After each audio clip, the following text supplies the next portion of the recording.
Hello and welcome to the overview video for the Miller Avenue Improvements Project.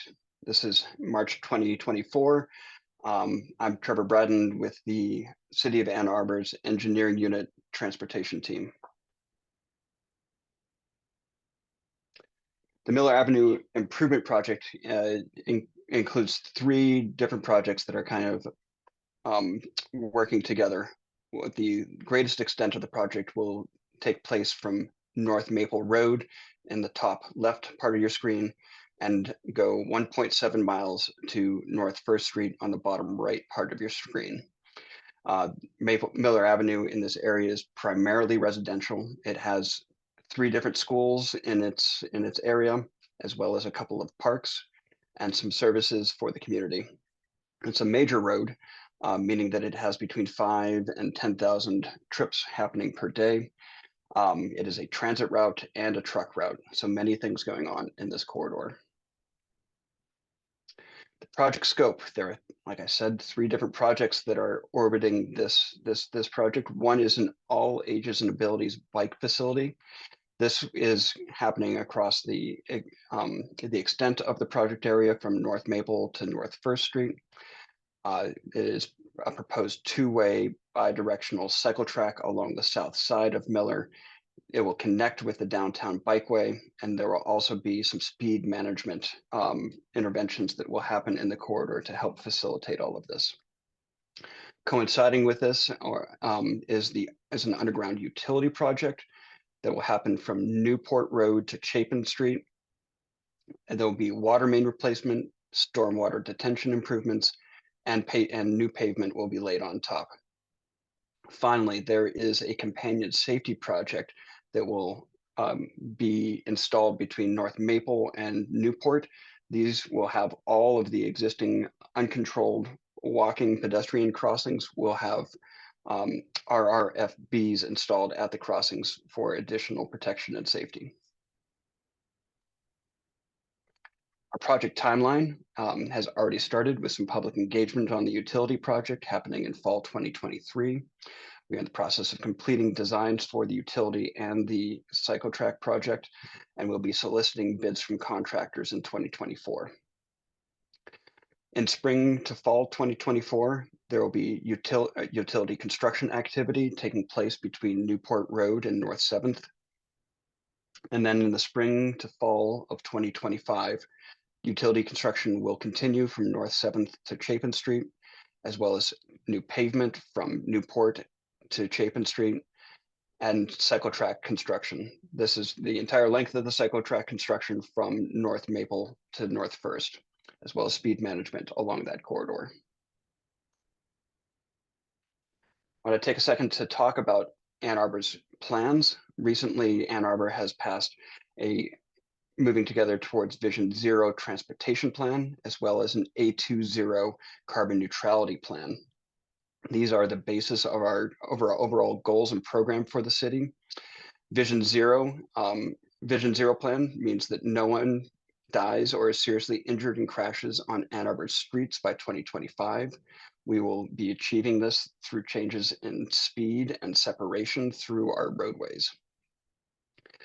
On the carbon neutrality side, by 2030, our transportation system contributes zero emissions towards climate change. This means shifting from single vehicle occupancy vehicles to green modes such as transit, walking and biking, and other ways of getting around, as well as shifting from gas vehicles to electric vehicles. So our plan has prescribes many corridors for all ages and abilities bike routes. But what does that mean? All ages and abilities bike routes mean that there's an emphasis on protecting the most vulnerable users on the roadway. And context helps determine the design of these all ages and abilities bike routes. It's determined by vehicular speed on the roadway, by traffic volume, by the type of street and uses, by community preference, and by budget. To make routes safe and usable for persons of all ages and abilities, we are planning for a wide variety of people and uses. These are people walking, biking, driving, rolling, and using these facilities across the lifespan. Our Moving Together Towards Vision Zero transportation plan calls for all ages and abilities bike routes throughout the city. On this map, taken from the plan, the green lines show existing all ages and abilities routes, including the downtown cycle track area, as well as proposed all ages and abilities routes in purple. Miller Avenue is labeled as purple in our transportation plan. Our goal is to build out a safe, comfortable network of bike routes for people of all ages and abilities. This means retrofitting a high comfort, low stress bike facility network throughout the city within the existing right-of-way. We have targets to install 5 miles of newer upgraded all ages and abilities routes each year, as well as targets to complete the full ages and abilities bike network by 2035, and implementing a wayfinding system as well. This all ages and abilities bike routes look different based on the type of street that they are installed. So there are tools for local streets, which are slow streets less than 25 miles an hour and less than 3,000 vehicles per day. These include treatments such as bike boulevards, which are bike priority boulevards that allow for passage across major roads for bikes, but not for other cars, as well as shared lane markings. Being able to share a slow street with low volume can be very comfortable for people across ages and abilities. There are tools for minor streets on the right.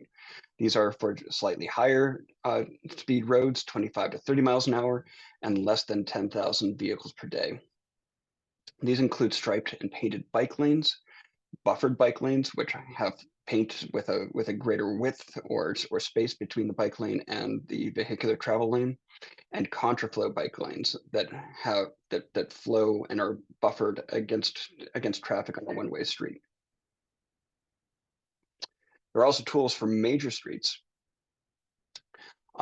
These are for roads that are for 35 miles an hour or greater, or over 10,000 vehicles per day. These are major streets.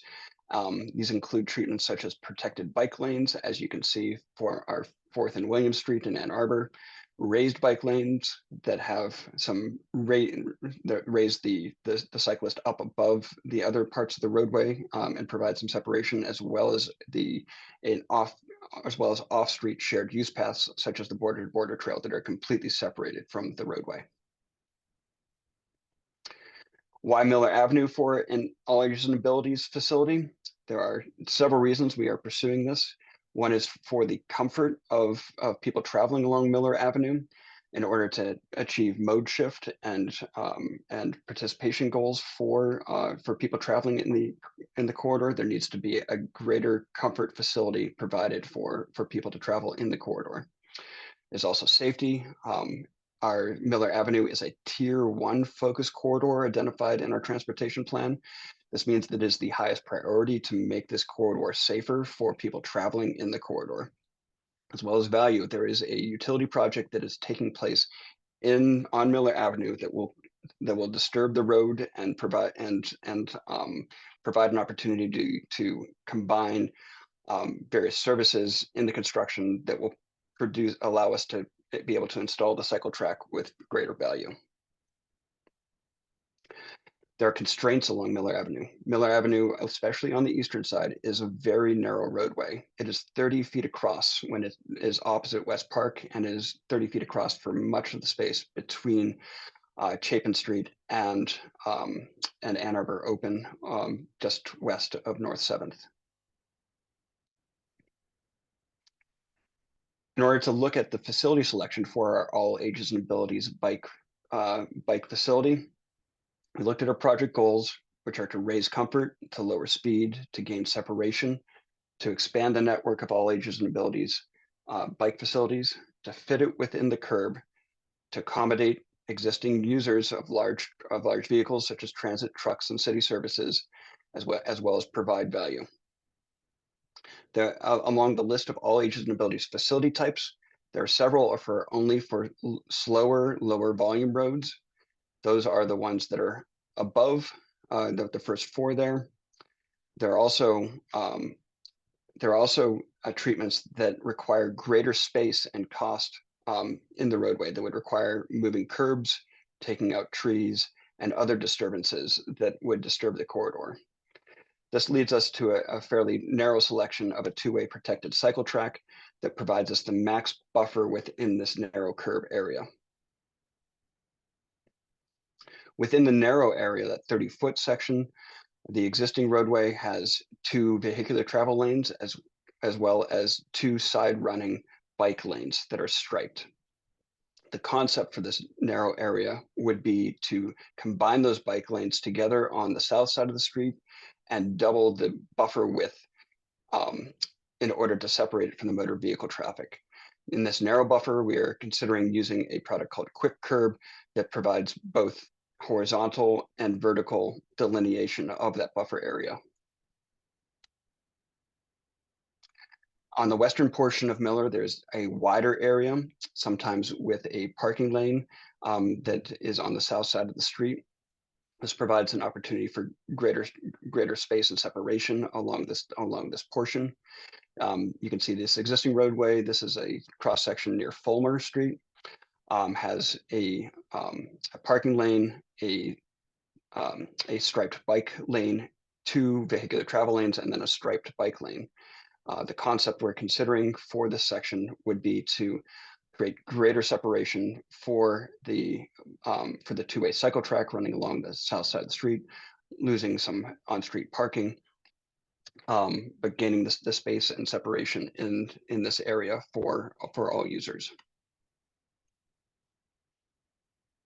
And then we're also looking at the transition at the end of the cycle track at North Maple Road.